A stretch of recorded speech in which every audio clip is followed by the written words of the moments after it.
তা যারা কর্মবিরতি করছেন শাসক দলের বিরুদ্ধে বা বলছেন, তারা সরকারি বেতনটা নিচ্ছেন তো না নিচ্ছেন না? মানে আমার প্রশ্ন, বোনাস টোনাস যে হয় তো সরকারি, সেটা নেবেন তো না নেবেন না? মানে মানে আমি এমনি প্রশ্ন। আচ্ছা ধরুন যারা বলছেন এই আমাদের ফেডারেল এদিক চারিদিক থেকে, তারা যারা সরকারি কোনো পুরস্কার বা ইত্যাদি নিয়েছিলেন, তারা ফেরত দেবেন? বলুন, ফেরত দিয়ে দিচ্ছি। কেননা যদি আপনাদের কোনো সার্বভৌম দেশ, গণতান্ত্রিক অধিকার আছে আপনাদের, তাহলে বলুন ফেরত দিয়ে দিন। এত সত্ত্বেও আমরা আবার বলছি, আমরা দোষীদের দৃষ্টান্তমূলক শাস্তি চাইছি। আরজি করে যে ঘটনাটি ঘটেছে, এটা অত্যন্ত বর্বরচিত, নিন্দনীয়, বলার ভাষা নিয়ে এত খারাপ একটা ঘটনা। এবং বিশ্বাস করুন, আমি একজন সচেতন মানুষ হিসেবে বলছি, আমার বাড়িতেও স্ত্রী আছেন, মা আছেন, দিদি আছেন, বোন আছেন, তারা সবাই যতটুকু মানুষের চামড়া এবং মনুষ্য রক্ত বইছে, তাতে আমি সর্বান্তকরণে চাই যে দোষী মানে সাংঘাতিকতম শাস্তি হোক, দৃষ্টান্তমূলক শাস্তি হোক, এমন শাস্তি হোক যে শাস্তি দেওয়ার ফলে যে যে পশুরূপী মানুষরা চারিপাশে ঘুরে বেড়াচ্ছে, তারা কথা এটা চিন্তা করলেও যাতে তাদের হাত পা কেটে ওঠে, এটা চাইছি। যখন ঘটনাটি ঘটে তখন সত্যি কথাই প্রথমে সঞ্জয় রায় গ্রেপ্তার হন, কলকাতা পুলিশ তাকে গ্রেপ্তার করেন, এবং তারপরে মানুষরা বলেন যে কলকাতা পুলিশের তদন্তভার থেকে এটাকে সিবিআইয়ের তদন্তভারে দিতে হবে, সিবিআইয়ের হাতে কেসটা তুলে দিতে হবে। মাননীয় মুখ্যমন্ত্রী কিন্তু 2 সেকেন্ডও সময় নেননি। মাননীয় মুখ্যমন্ত্রী মমতা বন্দ্যোপাধ্যায় বলেছেন, যদি মনে শাস্তি, দোষীর শাস্তির জন্য যে কোনো এক্সটেন্ট অবধি যাওয়া দরকার, সঙ্গে সঙ্গে সিবিআই কেসটা হ্যান্ডওভার করেছেন, এখন সেটা বিচারাধীন। এবং ভারতের সর্বোচ্চতম মহামান্য আদালত সুপ্রিম কোর্ট ইন্টারভেন করছে, এর থেকে বড় আর কিছু হতে পারে না। এখন আন্দোলনের অভিমুখটা কী ছিল, যে বা আছে যে দোষীর শাস্তি চাই অতি সত্বর এবং দৃষ্টান্তমূলক।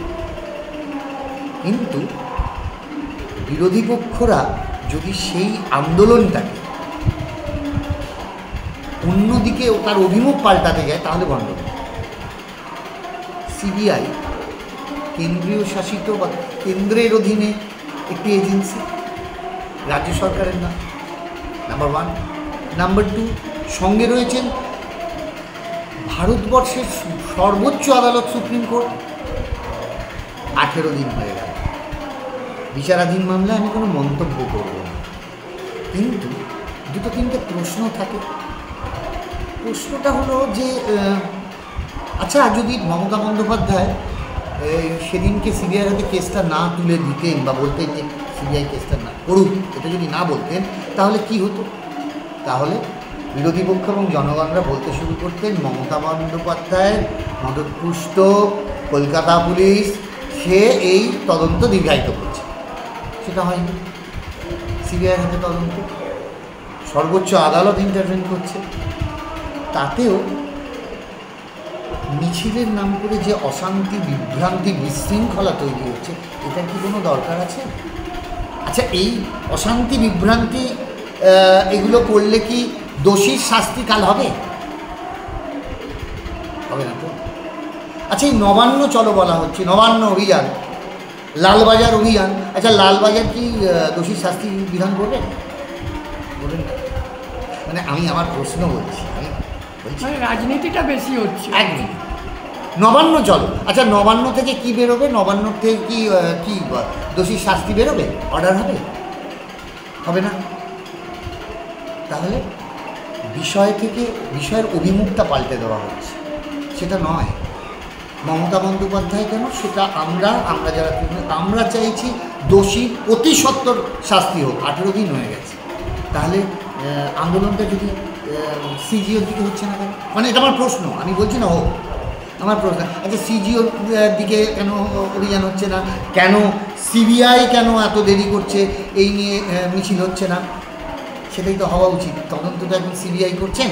তাহলে আমরা চাইছি এমন একটা আইন হোক যে যেটা হলে একটা দৃষ্টান্ত হবে যে না, এটা করতে গেলে আমি 10 বার ভাববো, অন্তরাত্মা কেঁপে উঠবে। এটা কি দোষে? আজকে এই আন্দোলনের নাম করে ডাক্তারেরা কর্মবিরতি করছেন। আচ্ছা, আমার একটা কথা বলবেন, সবাই তো বলে ডাক্তার মানে ভগবান। সাধারণ গ্রাম থেকে আসা মানুষ, অনেক দরিদ্র মানুষ যারা চিকিৎসার জন্য ছুটে আসছেন ডাক্তার ভগবান ভেবে। আপনারা আন্দোলন করুন, আপনারা সব করুন, আপনারা শাস্তি চাইছেন, কিন্তু সাধারণ রুগীরা কী অপরাধ করেছে, মুমূর্ষু রুগীগুলো কী অপরাধ করেছে? এমন কোনো কাজ আপনাদের করা উচিত নয় যাতে পরবর্তীকালে ডাক্তার ভগবান বলতেও 10 বার ভাবনা চিন্তা করতে হয়। দেখুন, আমাদের গণতান্ত্রিক দেশ, সবাই নিজেদের সার্বভৌমত্ব, যে যার মন্তব্য, যে যার কাজ করতে পারেন। সবাই যেরকম, অনেকেই শুনছি সরকারি দুর্গাপুজোর অনুদান নেবেন না বলেছেন, সেটা তাদের ব্যক্তিগত মতামত, ব্যক্তিগত সিদ্ধান্ত। ভালো, তা যারা কর্মবিরতি করছেন শাসক দলের বিরুদ্ধে বা বলছেন, তারা সরকারি বেতনটা নিচ্ছেন তো, না নিচ্ছেন না? মানে আমার প্রশ্ন, বোনাস টোনাস যে হয় তো সরকারি, সেটা নেবেন তো, না নেবেন না? মানে মানে আমি এমনি প্রশ্ন। আচ্ছা, ধরুন যারা বলছেন এই আমাদের সেটা নিজেরই চারিদিক থেকে, তারা যারা সরকারি কোনো পুরস্কার বা ইত্যাদি নিয়েছিলেন, তারা ফেরত দেবেন? বলুন, ফেরত দিয়ে দিচ্ছি। কেননা যদি আপনাদের কোনো সার্বভৌম দেশ, গণতান্ত্রিক অধিকার আছে আপনাদের, তাহলে বলুন ফেরত দিয়ে দিন। এত সত্ত্বেও আমরা আবার বলছি, আমরা দোষীদের দৃষ্টান্তমূলক শাস্তি চাইছি। আরজি করে যে ঘটনাটি ঘটেছে, এটা অত্যন্ত বর্বরচিত, নিন্দনীয়, বলার ভাষা নিয়ে এত খারাপ একটা ঘটনা। এবং বিশ্বাস করুন, আমি একজন সচেতন মানুষ হিসেবে বলছি, আমার বাড়িতেও স্ত্রী আছেন, মা আছেন, দিদি আছেন, বোন আছেন, তারা সবাই যতটুকু মানুষের চামড়া এবং মনুষ্য রক্ত বইছে, তাতে আমি সর্বান্তকরণে চাই যে দোষীর মানে সাংঘাতিকতম শাস্তি হোক, দৃষ্টান্তমূলক শাস্তি হোক, এমন শাস্তি হোক যে শাস্তি দেওয়ার ফলে যে যে পশুরূপী মানুষরা চারিপাশে ঘুরে বেড়াচ্ছে, তারা কথা এটা চিন্তা করলেও যাতে তাদের হাত পা কেঁপে ওঠে।